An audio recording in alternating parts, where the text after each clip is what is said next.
अस्सलाम वालेकुम व्यूवर्स। अशरफ सेल यूट्यूब चैनल में हम आज बड़ी एक दिलचस्प सूरत हाल पर बहस करने जा रहे हैं और वो सूरत हाल पैदा हुई है मौलाना फजलुर रहमान के जो ताज़ा तरीन इंटरव्यू उन्होंने दिया है मरूफ सहाफ़ी नदीम मलिक साहब को, उसके बाद मौलाना ने अपने इंटरव्यू में वो जो परनाला है उनके इल्ज़ामात का, उसको पाकिस्तान की जो साबिक़ फ़ौजी क़यादत है उस पर गिराया है और कहा है कि ये जो तहरीक अदम एतमाद आई थी पिछली तहरीक इंसाफ की हुकूमत के ख़िलाफ़, वो दरअसल साबिक़ army chief general Qamar Javed Bajwa और साबिक़ ISI के चीफ़ जनरल फैज़ हमीद के कहने पर लाई गई थी। फिर बाद में उन्होंने खैर जनरल फैज़ हमीद के नाम पर यह कहा कि वो गलती से मेरे ज़ुबान से नाम उनका निकल गया। और दूसरी बात उन्होंने इस इंटरव्यू में ये बात कही है कि हम तो ये जो नताइज हैं इंतखाबी नताइज, इनको नहीं मान रहे हैं और हम इन इंतखाबी नताइज के ख़िलाफ़ तहरीक चलाएँगे। और जब उनसे पूछा गया कि आपकी ये तहरीक और आपकी ये जो कोशिश है क्या ये पार्लियामेंट में होगी या बाहर मैदान लगाएंगे आप, तो उन्होंने कहा कि हम बाहर मैदान लगाएंगे। फिर एक और दिलचस्प बात ये हुई कि मौलाना फजलुर रहमान ने ये रीसेंट जो मामलात हैं इनके अंदर इस्तकबाल किया पाकिस्तान तहरीक इंसाफ के वफ़द का, और पूरी कौम और सारा मुआशरा ये जानता है कि पाकिस्तान तहरीक इंसाफ और जमीयत उलमा इस्लाम और फिर साबिक़ वज़ीर-ए-आज़म इमरान ख़ान और मौलाना फजलुर रहमान के दरमियान माजी में किस किस्म की गुफ्तगू होती रही और दोनों एक दूसरे के लिए किस किस्म के ख़यालात का इजहार करते रहे। खैर, मैं ये समझता हूँ कि सियासत में गुंजाइश होती है, होनी चाहिए, और इसी बात पर हमेशा से मैंने तो ये बात कही है कि तमाम सियासी जमातों को, सियासी क़यादत को, सियासी दानिश को सिर्फ़ अपने ही वजूद के ऊपर ध्यान नहीं रखना चाहिए, सिर्फ़ अपने ही पेट के ऊपर हाथ नहीं फेरना चाहिए, बल्कि दूसरों के वजूद को भी तस्लीम करना चाहिए। अपनी ही सोच और अपने ही नज़रिए को साथ लेकर आगे नहीं बढ़ना चाहिए, बल्कि दूसरों की आरा और ख़यालात का भी एहतराम करना चाहिए। तब ही निज़ाम और सिस्टम जो सा है वो कामयाबी से आगे बढ़ सकता है। मौलाना फजलुर रहमान और तहरीक इंसाफ के दरमियान जो एक नई मोहब्बत पैदा हो रही है, बिल्कुल उसी तरह से जैसे लंबे अरसे के बाद ईरान और सऊदी अरब के दरमियान पैदा हुई, तो ना तो हम उसकी कोई नफ़ी करते हैं ना इसकी नफ़ी करते हैं, हम तो बल्कि इसको इनकरेज करेंगे।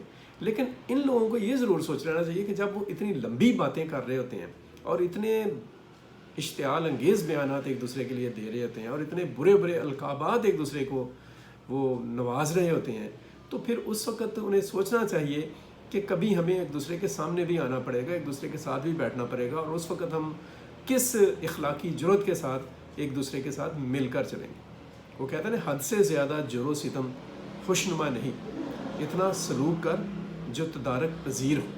हमारी बदकिस्मती ये है कि हम किसी भी के साथ भी सलूक करते वक्त उस हद तक चले जाते हैं, हमारे सियासी लोग ख़ास तौर पर, कि वो हद जो उनसी है बाद में तदारक पज़ीर नहीं रहती।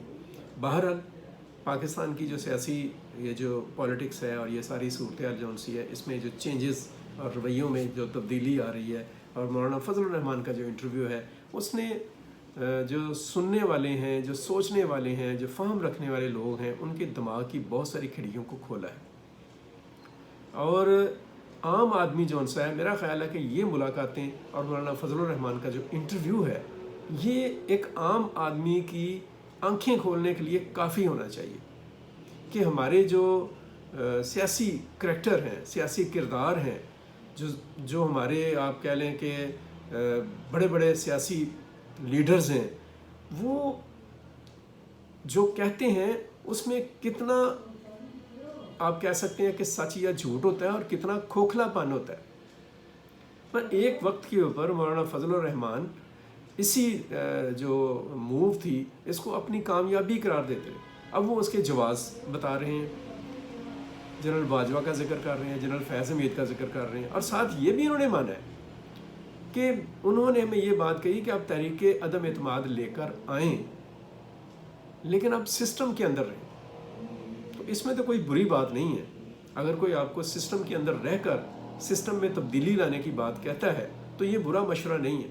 ہونا بھی ایسے ہی چاہیے۔ سیاسی جماعتوں کو سوچ لینا چاہیے کہ جب ایک پارلیمنٹ موجود ہے تو وہ پارلیمنٹ کے اندر اپنے مسائل کو حل کیوں نہیں کرتے ہیں؟ وہ آخر کیوں گلیوں کا، بازاروں کا، کوچوں کا انتخاب کرتے ہیں، چوراہوں کا انتخاب کرتے ہیں، میدانوں کا انتخاب کرتے ہیں؟ وہ سیاسی جنگ پارلیمنٹ میں لڑنے کی بجائے وہ اس سیاسی جنگ کو باہر گلی بازار میں لے کر کیوں آتے ہیں؟ لوگوں کے جو سوچ ہے ان کو کیوں معطل کرتے ہیں؟ کیوں ان کو جسے کہہ لیں کہ پریشان کرتے ہیں؟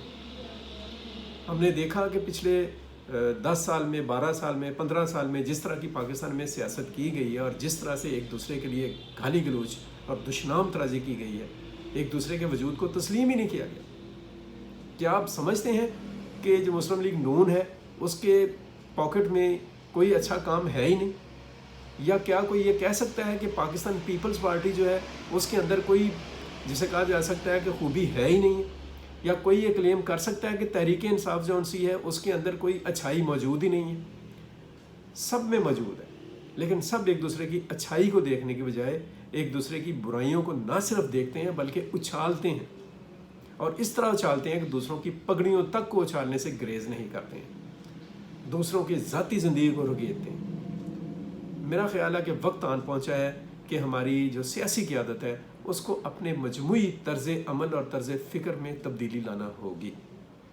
یہ تبدیلی نہ لائی گئی تو نقصان ہو جائے گا بہت زیادہ۔ پاکستان جس قسم کے مسائل کا شکار ہے، ان مسائل کا حل مولانا فضل الرحمان صاحب سے میں بڑے ریکویسٹ سے یہ بات کہوں گا، مولانا فضل الرحمان بہت ذہین آدمی ہے، بہت انٹیلیجنٹ پولیٹیشین ہے۔ انہوں نے پاکستان کی سیاست میں بہت جسے کہا جا سکتا ہے ہنرمندی کے ساتھ اپنے آپ کو منوایا ہے، تسلیم کیا ہے۔ ان کی ایک سے ہے، ان کے فالوورز ہیں، وہ ان کو ایک طرح سے بلائنڈلی ان کے اوپر فیتھ کرتے ہیں۔ تو یہ سارے معاملات مولانا فضل الرحمان ہوں یا خان صاحب ہوں، عمران خان ہوں یا نواز شریف صاحب ہوں یا زرداری صاحب ہیں یا بلاول ہیں یا مریم نواز ہیں، ان سب کو اپنی سوچ اور فکر میں پوری گہرائی کے ساتھ اور ذمہ داری کے ساتھ ایسی تبدیلیاں لانے کی ضرورت ہے جو تبدیلیاں ملک کے لیے، معاشرے کے لیے، عام آدمی کے لیے، ملک کی معیشت کے لیے اور ملک کی سلامتی کے لیے فائدہ مند ثابت ہو سکے۔ مولانا فضل الرحمان بالکل ملیں تحریک انصاف کے ساتھ۔ مولانا فضل الرحمان کوئی بھی لاہے عمل اختیار کریں، شوق سے کریں، لیکن یہ جو اسمبلیاں تشکیل پا رہی ہیں اور یہ جو نظام اسٹیبلش ہوا ہے، اس میں بہتری کے لیے وہ پارلیمنٹ کو عزت دیں اور پارلیمنٹ میں بیٹھ کر اس کی پریولیجز نہ لیں، بلکہ پارلیمنٹ کا عوام اور جمہوریت کے لیے بہتر استعمال کرنے کی کوشش کریں۔ اب تک لیے اتنا ہے۔ اپنا بہت سارا خیال رکھیں، اپنے گرد و نواح کا خیال رکھیں، پاکستان کے لیے سوچیں اور ہمیشہ پاکستان کے لیے کچھ اچھا کرنے کی کوشش کریں۔ مجھے اجازت دیجیے گا۔ اللہ حافظ۔ پاکستان پائندہ۔